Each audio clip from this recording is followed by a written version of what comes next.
Coba berdiri semua dulu.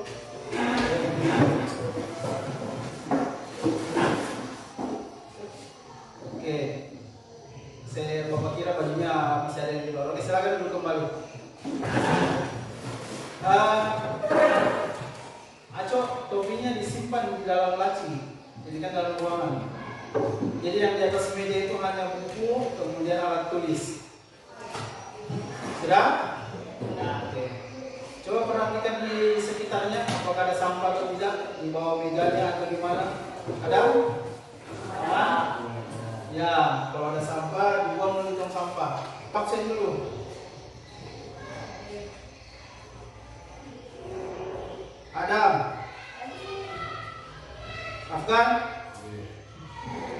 Asrul. Asma. Anasari. Arjun. Badra. Mutiara. Vika. Bagaimana kondisinya hari ini? Sehat semua? Sehat. Sudah makan semua? Sudah makan dulu? Aco, silakan pimpin doa, Aco. Teman-teman, kita belajar berdoa. Doa dengan tetap semangat untuk belajar karena tidak lama lagi kita akan ujian akhir sekolah. Dan juga Bapak akan menyampaikan beberapa hal. Yang pertama, kriteria ketuntasan minimal untuk mata pelajaran PPK itu sendiri adalah 75. Paham? Coba perhatikan di depan. Ini adalah kompetensi inti. Untuk yang pertama, K1, menghargai dan menghayati ajaran agama yang dianutnya. Kompetensi dasar. Pertama, menghargai nilai kesejarahan perumusan dan pengesahan Undang-Undang Dasar Negara Republik Indonesia tahun 1945 sebagai bentuk sikap beriman. Oke, kita lanjut.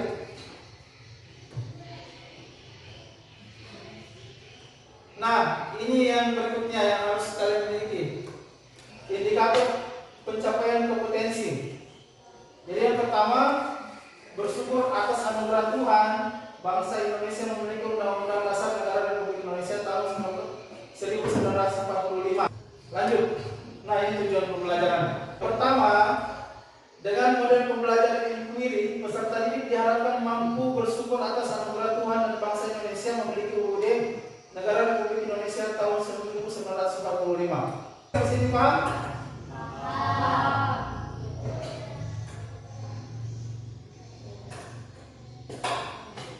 Oh ya, sekarang kita hitung kembali 1 sampai 3. Dari Vika dulu. 1, 2, 3. Kerap 1. Arjun 3, 1. 2, 3. Oke. Nah, sekarang kalian kan sudah terbagi dalam kelompok. Bapak ingin menjelaskan dulu materi yang ini dan kemudian masalah apa nanti yang kemudian yang akan kita selidiki. Oke, ini pertama, arti penting Undang-Undang 1945 dapat dilihat dari pembukaan Undang-Undang 1945 yang memuat beberapa pokok kaidah negara yang fundamental, yaitu sebagai berikut. Sebelum masuk ke situ, Bapak ingin kembali bertanya, di dalam undang-undang berapa pasal yang ada di dalam situ? Berapa pasal? Ya, 37. Berapa bab? Ya, 16. Oke, coba perhatikan di depan. Pertanyaannya, bagaimana jika di Indonesia tidak ada undang-undang 1945, Undang-Undang Dasar 1945? Siapa bisa menjawab? Adam dulu, Adam tadi dengan kata Terjadinya perpecahan antara bangsa. oke, terjadinya perpecahan antar bangsa. Kemudian Ana, silakan Ana. Negara akan bubar. Vika, lanjut. Negara yang kacau. Jadi itu gambaran atau bayangan yang diberikan oleh Ana kemudian Adam sama Vika jika negara Indonesia itu tidak memiliki Undang-Undang Dasar 1945. Oke, untuk langkah selanjutnya di dalam proses pembelajaran ini, Bapak akan membagikan dulu LKPD. Oke.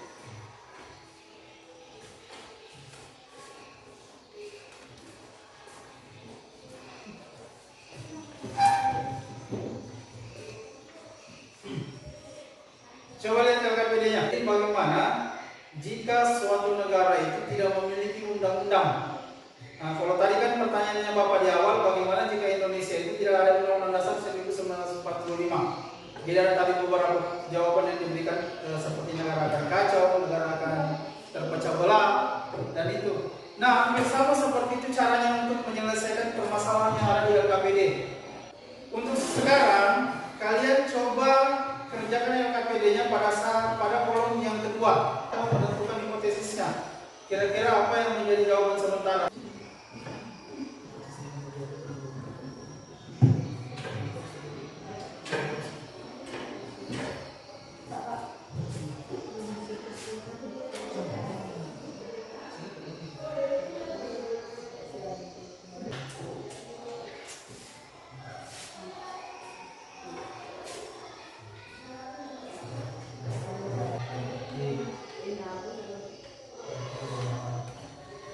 Dengarkan Bapak, saya mendengar dulu setiap kelompok untuk menyampaikan apa dari hasil hipotesisnya. Jadi berdiri kemudian dibacakan ya. Untuk kelompok 3 dulu, apa hipotesisnya? Berdiri, ya.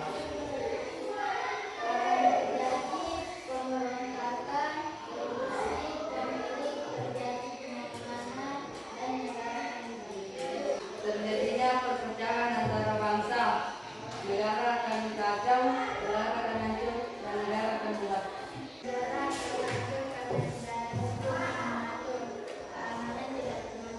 Langkah selanjutnya, setelah kelompok semua menemukan hipotesisnya, sekarang kaji secara literatur. Kan minggu lalu Bapak sudah sampaikan bahwa HP-nya itu kemudian di-download materi tentang arti penting undang-undang. Jadi hari ini silakan keluarkan HP-nya. Yang membawa HP silakan dikeluarkan HP-nya. Sudah? Sudah semua? Ya. Oke. Jadi silakan kemudian setelah menemukan hipotesisnya, kalian silakan mengkaji apa jawaban dari permasalahan tadi melalui kajian literatur. Silakan. Bapak berikan waktu.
Oke, untuk kelompok 2 sama seperti kelompok 3 tadi kan sudah selesai melakukan diskusi secara internal untuk menguji hipotesis yang telah ditentukan di pertemuan pertama. Nah, sekarang silakan menyampaikan hasil beberapa kajian literaturnya untuk menguji hipotesisnya itu kepada kelompok yang lain. Jadi nanti kelompok yang lain tolong didengarkan temannya yang menyampaikan dengan secara baik. Kemudian ketika ada yang tidak dimengerti atau ada pertanyaan yang ingin disampaikan kepada kelompok penanya, nanti Bapak berikan kesempatan. Assalamualaikum warahmatullahi wabarakatuh. Waalaikumsalam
Siapa yang ingin bertanya kepada kelompok yang melakukan penyajian atau kelompok 2? Silakan angkat tangannya. Ada sebuah negara di dunia ini yang tidak memiliki undang-undang. Berikan contoh bahwa undang-undang dasar dapat mengatur sebuah negara.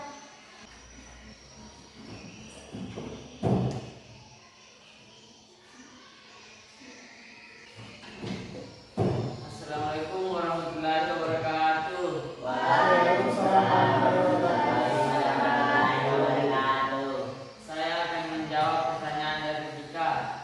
Tidak ada semua negara yang ada di dunia ini pastinya memiliki undang-undang dasar yang mengatur berjalannya sebuah negara, karena mengingat undang-undang merupakan aturan yang kemudian mengatur seluruh sendi kehidupan masyarakat dalam sebuah tatanan bernegara. Oke, itu pertanyaan dari Vika yang kemudian dijawab oleh Alif. Oke, bagaimana teman kelompoknya? Masih ada yang menambahkan? Tidak ada? Langsung saja Vika, bagaimana Vika? Pertanyaan jawaban yang diberikan oleh Alif tadi sudah dapat diterima atau masih ada yang ingin ditanyakan? Oke, sudah. Terima kasih Vika. Lanjut. Kelompok 2, silakan. Pertanyaannya siapa lagi? Dijawab oleh siapa? Oke, waalaikumsalam warahmatullahi wabarakatuh. Saya akan menjawab pertanyaan dari anak. Contoh kecilnya adalah kita semua dapat merasakan yang namanya pendidikan saat ini karena ada undang-undang dasar yang mengatur.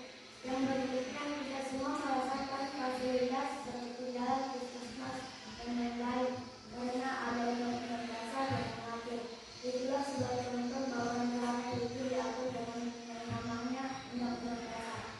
Sekian jawaban dari saya. Terima kasih. Oke, terima kasih Arjun. Bagaimana teman kelompoknya? Masih ada yang mau menambahkan? Ya, Berarti sudah cukup ya jawaban yang diberikan. Saya kembali dulu ke yang bertanya. Bagaimana? Anak punya jawaban pertanyaan? Pertanyaan ini siapa tadi Arjun? Oke, anak bagaimana anak? Sudah? Oke, anak sudah bisa menerima.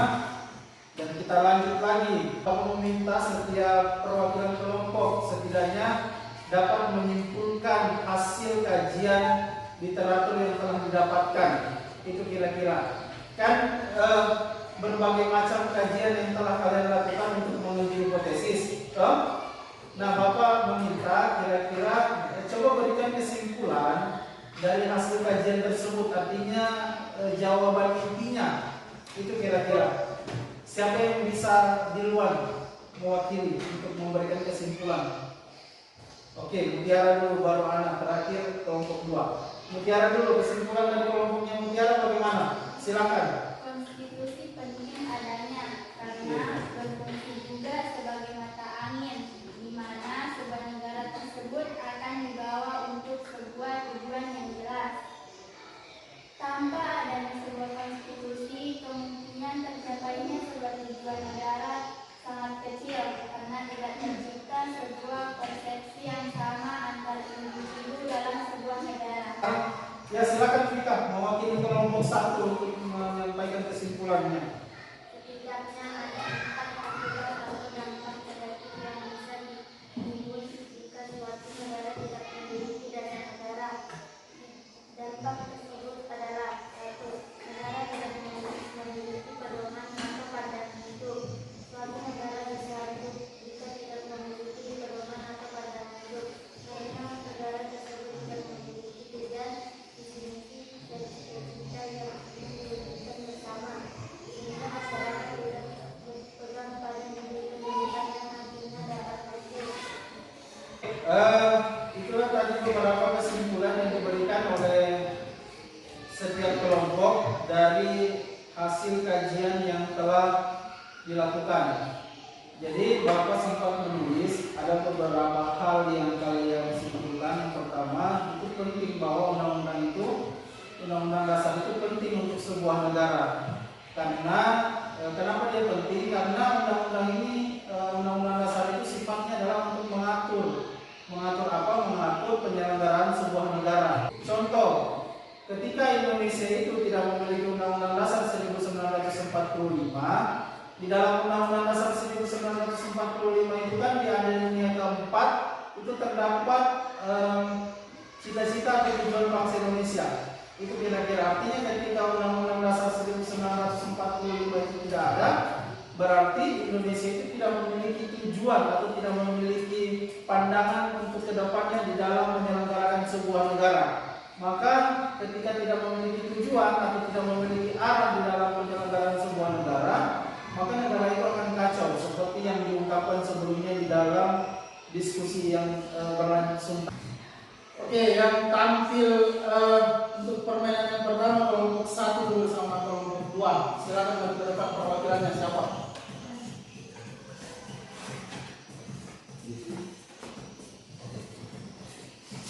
Ayo kelompok 1 sama kelompok 2. Diacak dulu dadunya. Sweet.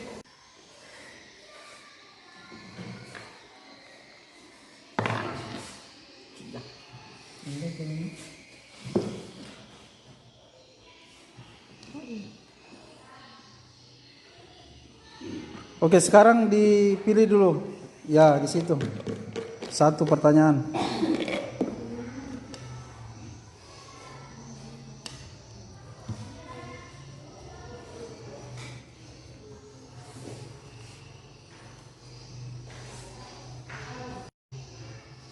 Dalam masa persidangan kedua PPU PKI dibentuk panitia hukum dasar dengan anggota 19 orang yang diketuai Sebutkan semua opsinya apa B apa. A. Rajiman Widyondi Nigrat. B. Insinyur Soekarno. C. D.R.S. Mohatta. D. M.R. Swepomo. Oke, jawabannya apa? B. Ya, tepat. Sekarang Vika lagi, acak dadu. Oke, Vika 5.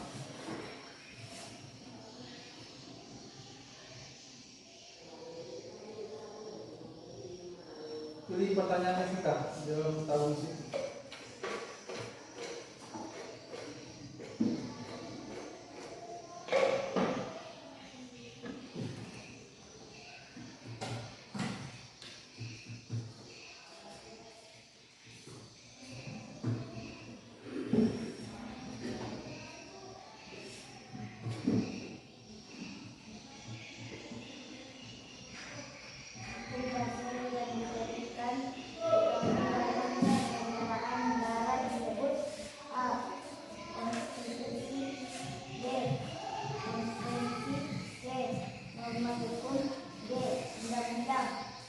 Jawabannya? Oke, tepat. Silakan kembali ke tempat duduk masing-masing. Oke, teman. Perhatian dulu kembali. Tadi Bapak sudah melakukan sebuah evaluasi mengetahui sejauh mana pengetahuan kalian tentang materi yang sudah kita lalui selama 2 kali pertemuan dengan hari ini melalui media ulang tangga, permainan ulang tangga. Jadi ada beberapa soal tadi yang kemudian kalian jawab melalui media ulang tangga itu. Dan kalau Bapak bisa perhatikan, hampir semua bisa menjawab dengan baik dan benar. Artinya kalian sudah setidaknya sudah menguasai materi secara dari segi pengetahuannya. Itu yang pertama, poin pertama yang Bapak ingin sampaikan. Artinya dalam proses menjawab tadi hampir semua tidak ada yang menjawab salah. Jadi semuanya tepat. Jadi beri aplaus dulu untuk kita semua. Nah, artinya apa? Artinya apa? Berarti pembelajaran yang kita lakukan bisa dikatakan cukup berhasil dari segi pengetahuannya. Karena kalian mampu menjawab soal yang berkenaan dengan pertemuan kita dalam 2 hari atau 2 pekan ini. Itu artinya kalian bisa menjawab itu. Dan tidak ada yang menjawab salah sama sekali tadi. Dan semuanya tepat pada jawaban yang benar. Dan pembahasan terakhir kita untuk bab 3 itu tentang peran tokoh penulis Undang-Undang Dasar 1945. Jadi di rumah nanti ketika berada di tempat jaringan yang bagus, jadi download berbagai macam kajian literatur yang berkenaan dengan peran tokoh tersebut. Sampai sini paham? Ada yang bisa bantu Bapak menyimpulkan pembahasan kita di pertemuan pertama sekarang? Silakan Ana. Kira-kira apa? Ana dulu. Ana yang paling laju angkat tangan. Ayo Ana, apa kesimpulan yang bisa dipetik? Undang-undang sangat penting bagi suatu bangsa karena merupakan suatu dasar yang mengatur semua seni kehidupan bagi suatu negara. Oke. Silakan bicara lanjut, apa kesimpulan yang bisa diambil dari dua pertemuan ini? Dua pekan pertemuan. Berperan sangat vital dalam kehidupan berbangsa dan bernegara. Karena undang-undang merupakan pandangan hidup bagi suatu masyarakat. Oke, terima kasih Mutiara dan Ana. Jadi kesimpulan yang bisa kita ambil hari ini bahwa memang undang-undang itu perannya sangat vital dan sangat penting bagi bangsa dan suatu negara karena memang merupakan pedoman atau pandangan hidup bagi suatu masyarakat dalam menjalankan aktivitasnya. Artinya di dalam undang-undang itu terdapat kalau contohnya di Indonesia itu Undang-Undang Dasar 1945 itu terdapat cita-cita dan tujuan bangsa Indonesia. Jadi cita-cita dan tujuan bangsa Indonesia itu artinya ketika tidak ada Undang-Undang Dasar 1945 berarti pemerintah Indonesia tidak bisa menjalankan pemerintahan karena tidak memiliki tujuan. Itu kira-kira. Jadi semua pendapat dari teman itu tepat dan benar sekali. Oke, sekarang Bapak harap apa yang Bapak sampaikan tadi semua bisa dipahami dengan baik dan benar. Sebelum Bapak akhiri itu pembelajaran, sebaiknya kita berdoa kembali. Karena tadi kita berdoa, sekarang kita berdoa kembali. Kalau tadi yang memimpin doa itu Arif, sekarang Bapak minta untuk memimpin doa itu Badra. Silakan Badra, ayo. Teman-teman, sebelum kita istirahat, marilah kita berdoa. Doa dimulai.